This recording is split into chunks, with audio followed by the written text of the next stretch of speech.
सबसे पहले उज्जवल निकम साहब, मेरा सवाल आपसे है, 8 दिन लगभग हो गए सीबीआई को जांच पड़ताल करते और आज रिया चक्रवर्ती का नंबर आया जिन पर सबसे ज्यादा सवाल उठ रहे थे इस पूरे मामले को लेकर। क्या आपको लगता है कि आज 1 हफ्ते बाद रिया चक्रवर्ती की गिरफ्तारी हो सकती है? सुशांत, रोहित जी, देखिए, रिया की गिरफ्तारी कब होगी ये आज हम कुछ कह नहीं सकते हैं, क्योंकि ये पूरा जो मामला है ये सर्कमस्टेंशियल सबूत पे आधारित है। और जब कोई मामला सर्कमस्टेंशियल सबूत पर आधारित रहता है तो जांच एजेंसी को चेन ऑफ सर्कमस्टेंसेस कनेक्ट करती है। इसलिए आपने देखा होगा कि इस मामले में रिया को उन्होंने लास्ट बुलाया है, पहले उन लोगों को बुलाया जो लोग फ्लैट में रहते थे। अभी आप कह रहे हैं कि रिया का टेलीविजन का स्टेटमेंट और वास्तवता उसमें बहुत फर्क है।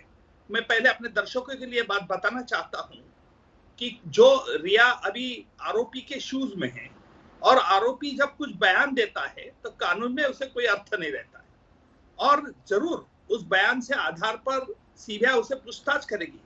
अगर सीबीआई को लगा कि रिया कुछ बातें छुपा रही है, सत्य नहीं वो कह रही है, तो शायद फिर सीबीआई कस्टडी लेगी, जिसे हम कस्टोडियल इंट्रोगेशन कानून में कहते हैं, और कस्टोडियल इंट्रोगेशन कहते हैं। लेकिन सीबीआई के पास भी ऐसे कुछ सबूत होंगे कि जिस आधार पर सीबीआई रिया को पूछताछ करेगी। सो फॉर एग्जांपल ड्रग का भी एंगल, ड्रग का एंगल के बारे में सीबीआई ने कहा कि सुशांत को डॉक्टर की ट्रीटमेंट चालू थी। जरूर सीबीआई उस डॉक्टर के पास तलाशी, क्या यह सच है? अभी कुछ वक्त पहले कहा कि सीबीआई, कुछ एक फॉर्मर एक्ट्रेस ने कहा कि वो कभी ड्रग्स नहीं लेता था। देखिए, सवाल ये है, अगर सुशांत ड्रग लेता था तो कब से लेने शुरू किया? क्या उसको ड्रग की आदत किसी ने डाली? क्यों ले रहा था?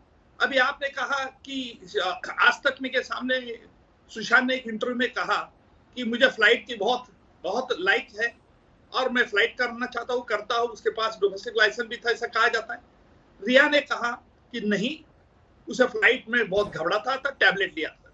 अभी ये पूरा जांच का सब्जेक्ट है कि आपके सामने पब्लिक इंटरव्यू में कुछ कहा, इसका मतलब ये नहीं है कि रिया ने कुछ फैक्ट्स एडमिट कर लिया, जिसे हम कबूली बयान कहते हैं, इकबाली बयान, एक्स्ट्रा जुडिशियल कन्फेशन कहते हैं।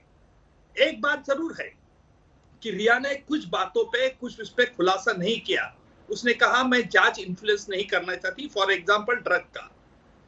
ड्रग के अंदर, नार्कोटिक सब्सटेंस एक्ट के अंदर, अगर कोई आरोपी कहीं भी गुनाह की कबूली देता है, ड्रग लेना यह गुनाह है।